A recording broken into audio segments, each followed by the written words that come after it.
I'm a licensed therapist, and I don't believe that insight alone changes people. I spent years doing the work. Real therapy, good therapy, and sometimes not so good therapy. I read all the books and I understood all of my patterns, my attachment issues, and all of my diagnoses. I could name and clearly explain every single one of them, but I was still dysregulated. I was still bracing, still reactive, and still living in a body that didn't feel safe. And that not safe feeling, it affected my daily life, my decisions, and my relationships, and my ability to make reasonable progress in any goal I set. What finally changed things wasn't a breakthrough in therapy. It was a shift I started noticing. A calmness, a type of clarity. And let me explain, because I'm going to explain how this all evolved. So I grew up in an alcoholic home, and codependency was extreme.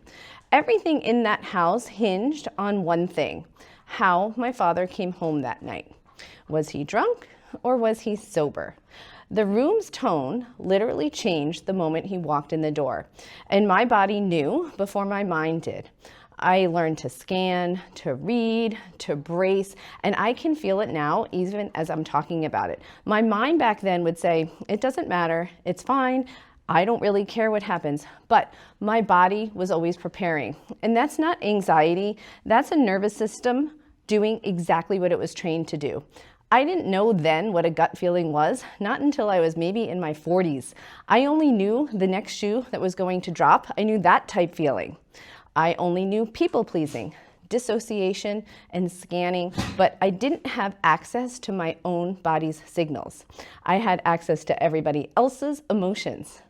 I started lifting at 25, seriously lifting after my daughter was born when I was about 30. I'm 52 years old now, so this was many years back. My life back then was still very complicated, and that's honestly a nice word for it. But I started noticing something. I started noticing that after I lifted, something in me settled, that I had a different feeling in my body. It wasn't dramatic, it was just different, and it was consistently different. And even though my life was still in shambles, those moments, those clear moments, were long enough to make better decisions, long enough to make one good decision and then another. And that's how I eventually built a business, left relationships that were costing me everything, and I slowed down enough to tolerate the anxiety because I was beginning to see the pattern. I knew the calm would eventually come. I built a gym for women to teach them how to lift. Not crazy CrossFit or boot camps, just how to lift. I have worked with over 1,500 women, and I kept seeing the same thing. Women who knew exactly what to do, but couldn't figure out how to make themselves do it. So I went back to school, I became a therapist because I wanted to understand what was really going on, why these patterns were repeating constantly, and also too, why my clients were repeating patterns. I didn't learn this in therapy, but not until later on, I understood that I spent most of my conscious years was spent constantly dysregulated. I labeled it anxiety back then because that's what I was told it was, but it's different. Dysregulation is something different. And once I understood what that word meant, I was like, oh my gosh. And it kind of reminded me of like the Stranger Things, being in the underground world or whatever that is. And I started to notice, I'm like, oh, I'm in this different place now, this dysregulated place. And I didn't quite have that name for it, but I knew it wasn't real. It felt real, and I made decisions from that real place, from that place that I thought was real, but it was different. And I started to notice that shift. And here is what most people believe about healing.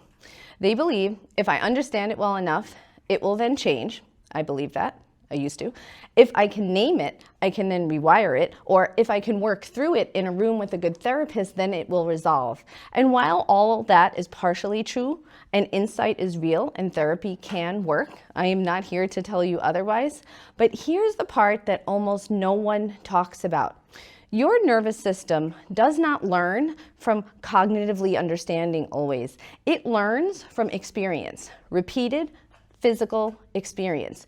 I know what serious work looks like. I spent 7 years in Al-Anon, 7 years learning that a feeling is not a fact, that I don't make decisions when I'm in a chaotic, head buzzing type feelings. I wait for the calm. I also learned halt, to stop when I'm hungry, angry, anxious, lonely, tired. And I also learned think, to only speak what is true, honest, intelligent, necessary, and kind. I used to struggle with necessary and kind. I also did a whole character inventory twice. That's step 4. All of this is not shallow stuff.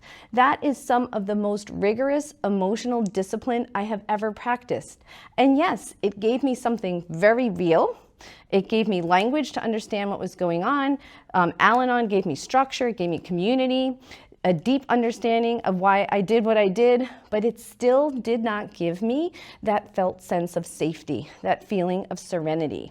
Not the idea of it, but the actual feeling of it in my body.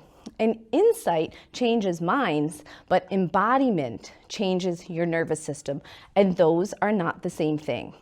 And confusing them is exactly why so many women, smart women, self-aware women, women who have done a lot of work still feel stuck. I want to be really clear about this. Therapy gave me something very essential. It gave me language for what I had experienced and what had happened in my life. It validated my experience. It gave me a framework for understanding why I made the choices I made, why I chose the people I chose, and why I kept ending up in the same place. All of those things are important. And Al-Anon gave me a place where I felt normal. It gave me a community. And the old timers in Al-Anon showed me what was actually possible if I did the work. And all that mattered, and it still matters. Therapy gave me the map, what it could not do. Okay, what no amount of therapy insight could do for me was give my nervous system a body that felt safe enough to live the life I wanted to live. And that's not a failure of therapy, that's just simply a boundary of what talk therapy can reach. There is a word I want you to hold on to, and that's capacity. Not information, not intention, and not insight, but capacity. Because what I eventually realized is this: I could know cognitively that I was safe. I could say it, I could write it on sticky notes, I could believe it intellectually, but my body, it didn't believe any of it. I was still chronically bracing. I was still hypervigilant, still scanning, still waiting for something to go wrong. And that feeling alone was what I needed to understand. I learned to read it as history, not reality. I started lifting weights because years ago I was in chronic pain. At the age of 28, I was in a car accident. I'm 52 now, but then the only thing doctors offered me was pain medication. I couldn't take pain medication. My familial line is addiction. My partner at the time was also an addict. Medication was not an option. So I started moving my body intentionally, not because I necessarily had a plan, but because I was desperate enough to pay attention. And I noticed something.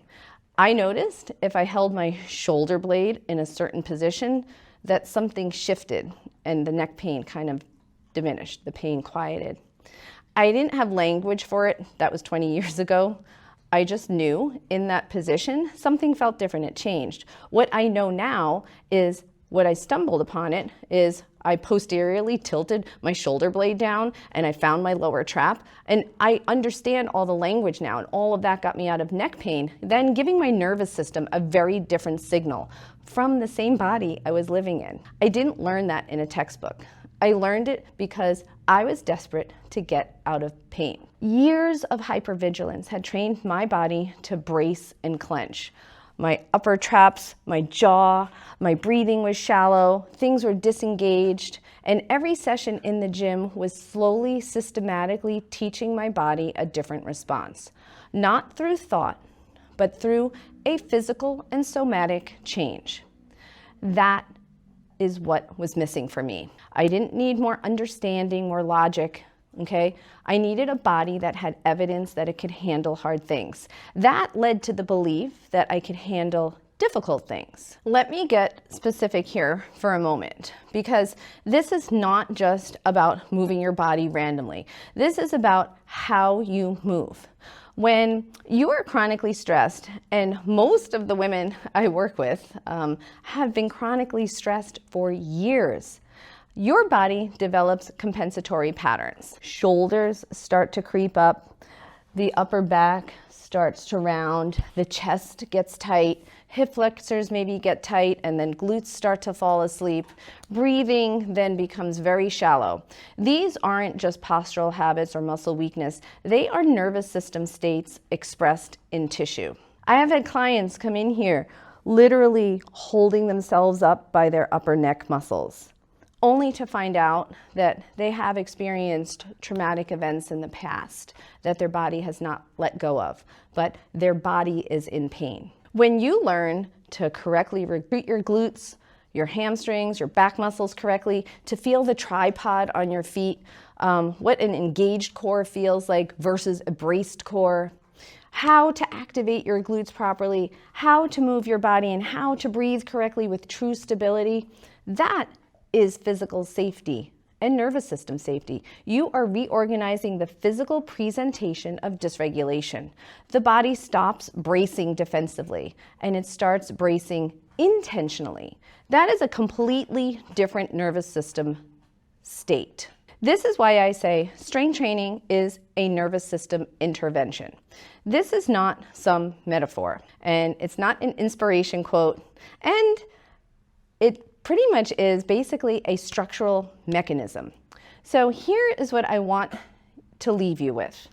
If you have done all of the emotional work, if you have been in therapy, if you have done the reading, and if you have tried to understand yourself and still something feels stuck, I want you to understand that your body may not have caught up yet. And that's the missing piece. It isn't necessarily more insight. It is physical evidence of your own capacity. Here's one thing that you can do today. The next time that you feel anxious or dysregulated, before you reach for an explanation, press your feet into the floor, take a breath in, and feel it expand through your mid-back and pushing your ribs out with that breath, kind of like opening an umbrella, while keeping your neck completely relaxed and your belly anchored. Then exhale for a count of 4. Repeat until your exhale is easily 4 times longer than your inhalation.